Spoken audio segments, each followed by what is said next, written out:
break, it just does something to me, you know. Got me thinking about California dropping shit, you know. Fresh pair of ears, you know.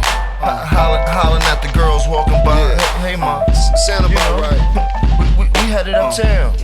How my vocals sound?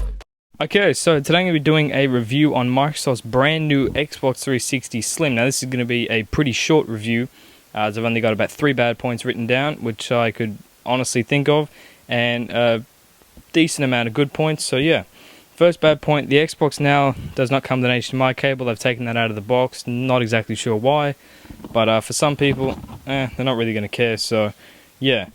The second bad point is Xbox Live is of course paid. I think it's worth it personally. Everybody has their own opinion. I love it. Servers are great. Third bad point, the controllers do not come standard with rechargeable batteries or recharging capabilities, unlike the PS3. Now, onto the good points.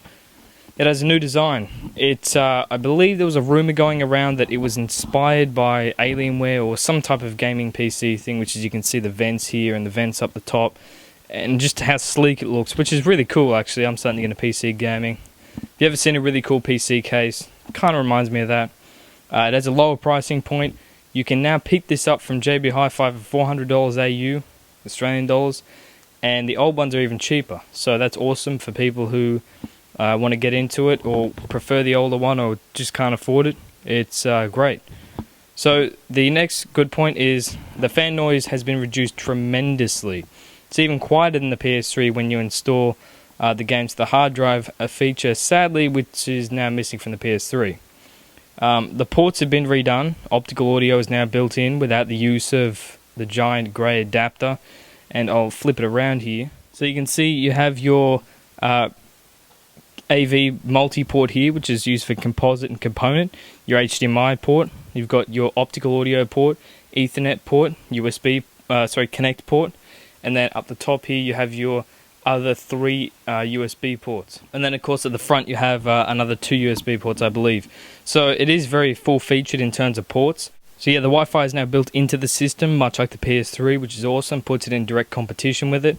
The buttons are all now touch, which is awesome. It is kind of a gimmick, to be honest, more so than a feature, but like the PS3 was, it's cool nevertheless, but yeah, more of a gimmick type of thing. The front button here to turn it on is touch and it makes a cool noise, but yeah, I think it's a pretty nice touch, to be honest. And the CD drive here is touch as well, which is awesome. It's actually only slimmer by a tiny bit. It's much shorter than the previous Xbox, but it's actually not that much slimmer. Now, just for demonstration purposes, I have one of the old PS3, so you can see how big it is in comparison to the Xbox 360 Slim. So you can see there is a big difference there, and the old Xbox 360 was a bit smaller than the PS3, but just for people that own a PS3, you can see how big the older one was compared to the newer one. I don't actually have the Slim, so I couldn't really put that there, but yeah. Another good point is the Xbox 360 Connect port is actually built in preparation for the future, which is always a great thing, for it to be future-proof. Great, again. They bumped up the hard drive space to 250 gigs. Red Light of Death has now actually been fixed, and I'm not sure if it's a rumor or if it happens rarely, but I have seen on YouTube, I don't know whether he doctored it or not, but the power brick can go red, so I guess the red power brick of death, I don't know, but you could always replace the power bricks, which is good. They don't actually have the red light of death problem anymore. It's a tough, well-built console, which is great. I mean, you know, it's a very, very sturdy console. I never worry, you know, if you turn it off at the back by accident, it's not going to break or anything.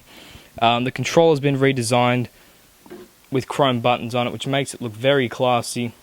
You can see the new chat pad design down here. I love it personally. Love everything that they've done with it. The graphics, probably just to me, but they look a bit sharper. I was playing Mafia 2. Look a bit sharper on the Xbox 360 Slim versus the older one that I have.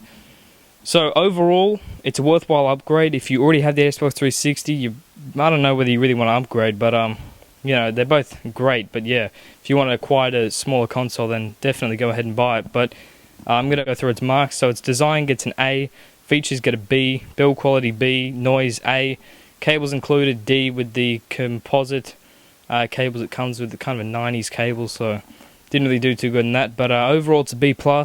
Love the machine, really good. Highly recommend it. If you want to go ahead and grab an Xbox, I would highly recommend you going out and grabbing one. So I hope you enjoyed the review and subscribe for more. Yeah.